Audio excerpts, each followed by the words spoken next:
A liturgia de hoje, começada pela primeira leitura, faz um panorama bem simples de ser compreendido.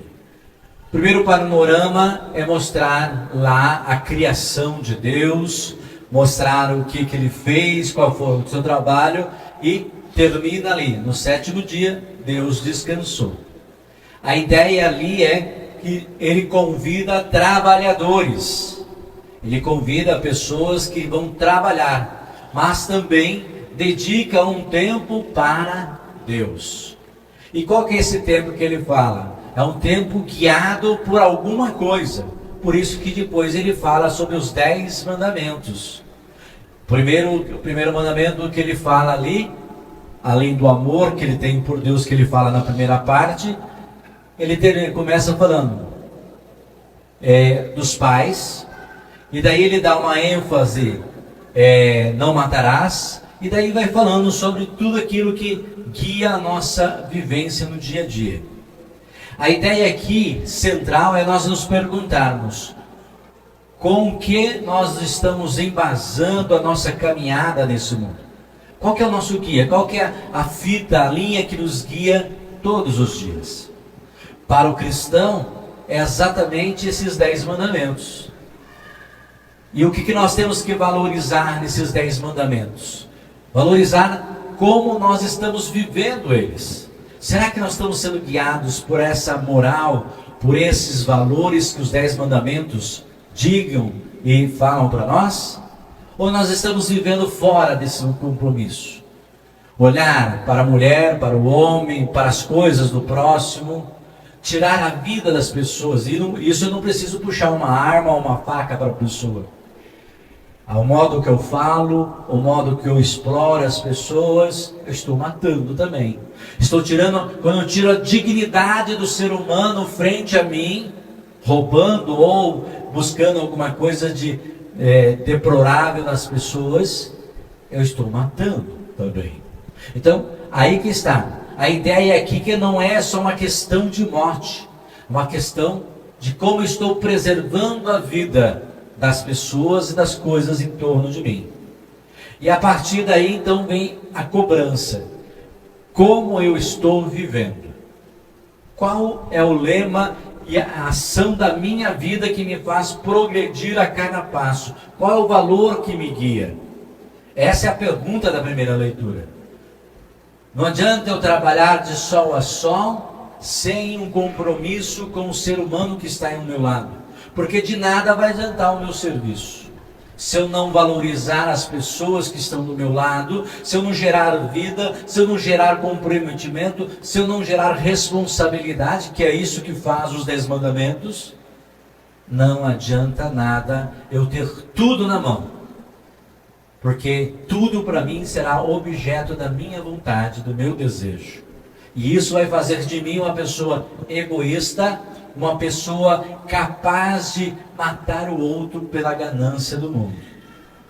Então ele está falando, seja mais humano e se torne mais coerente com aquilo que você crê, com aquilo que você deve viver.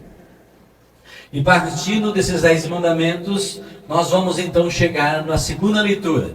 Na segunda leitura nós vemos Paulo aos Coríntios proclamar e chamar a nossa atenção. Atenção, o que nós buscamos em Jesus Cristo? O que nós queremos em Jesus Cristo? E daí ele dá um puxão de orelha. Porque muitos judeus querem sinal. Muitos de nós queremos sinais. Eu venho para a igreja, eu coloco o joelho no chão que eu quero um milagre.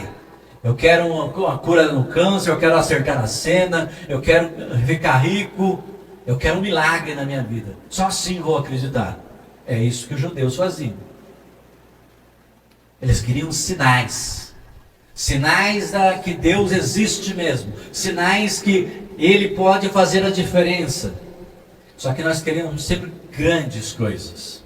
Não aceitamos coisas pequenas de Deus. Esqueço que de manhã eu levanto, respiro. É um sinal que eu estou vivo.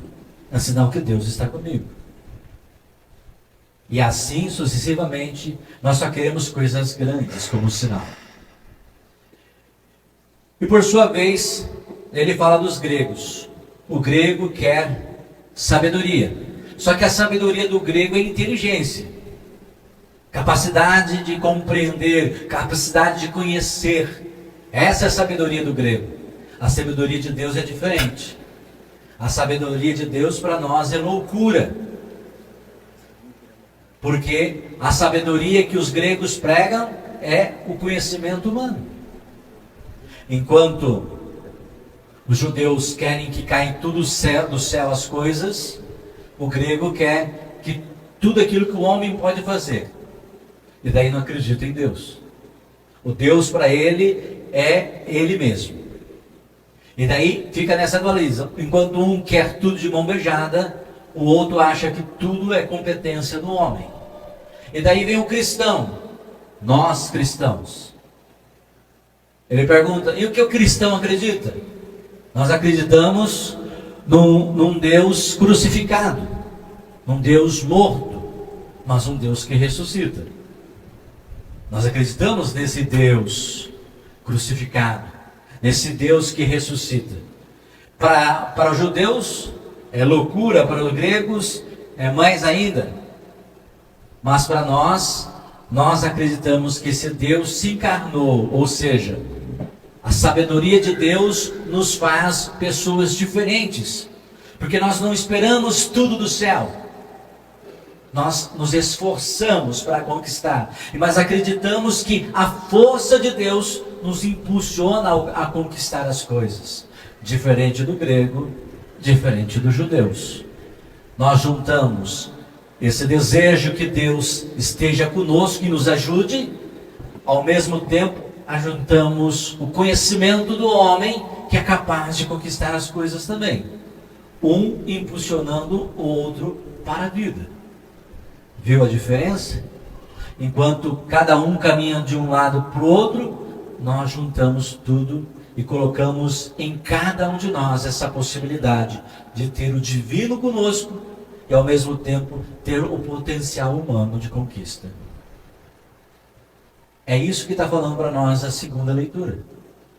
Fala para cada um de nós que nós devemos caminhar com Deus, mas não esperar tudo de Deus, mas também ir ao encontro dele, ao encontro da conquista a partir dos nossos esforços. Enquanto a primeira leitura fala desse guia, que é os 10 mandamentos, a segunda leitura fala para nós dessa conquista humana, de estar junto de Deus e ao mesmo tempo ter a capacidade de conquistar. Mas aí você vai me perguntar, e o que tem a ver isso então com o evangelho de hoje? Se nós estamos sendo guiados pelos 10 mandamentos, temos uma linha de conduta, e se nós buscamos essa capacidade de nos juntarmos a Deus e também buscarmos com a nossa força as conquistas desse mundo, o Evangelho pergunta para cada um de nós exatamente isso. Pergunta aqui o que nós devemos estar fazendo na vida, o que nós estamos buscando na vida, como nós estamos buscando. Essa é a orientação do Evangelho. Quando ele fala para cada um de nós, escuta, aonde nós estamos indo? Estamos em Jerusalém. Se nós estamos em Jerusalém, nós estamos buscando a profundidade desse elemento de estar com Deus. Primeira leitura. E qual que é esse elemento de estar com Deus? Profundidade no nosso diálogo com Ele. Então não é para fazer da casa do Senhor um templo de ladrões, ou seja, eu não vim roubar a vontade de Deus, eu vim estar com Deus. Eu não vim aqui para negociar com Deus, eu vim aqui escutar Deus. Por isso, casa de ladrões, casa de cambista, casa de comércio. Eu venho para a igreja para ter esse relacionamento profundo com Deus, não para negociar. Se Deus me dá isso, eu dou aquilo. Se eu ganho isso, eu devolvo aquilo. Eu vim para vivenciar a presença de Deus, não negociar com Deus. E depois ele fala, depois que ele expulsou os vendilhões de lá de dentro, e ele fala assim, a minha casa é uma casa de oração. Então, se a casa de oração é de profundidade, de busca, é para rezar, para se aprofundar nessa intimidade. Depois de tudo isso, eles perguntam: o que você faz para mostrar que a realidade, essa realidade que você tem autoridade? E ele fala: destruir esse templo, em 3 dias eu o levantarei. Esse é o sinal que eles pedem. E ele está falando do templo material? Não. Templo de material é pelo templo humano, não pelo templo de Deus. Mas ele está falando do corpo, ele está falando do ressuscitado. Pegando os 10 mandamentos, pegando a segunda leitura, esse é o crivo da nossa fé.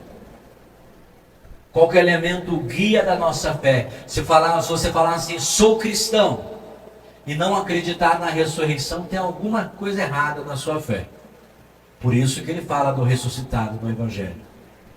Por isso ele convida cada um de nós a acreditarmos nesse ressuscitado, que passou pela morte, que morreu por nós, mas não ficou na morte, ele ressuscitou.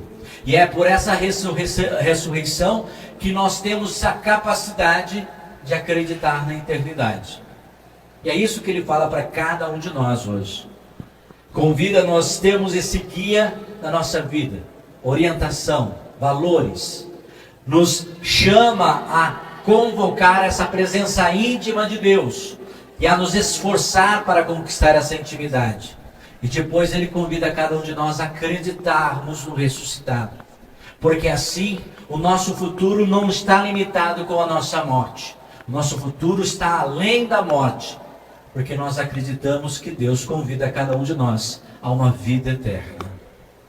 Pensemos um instantezinho.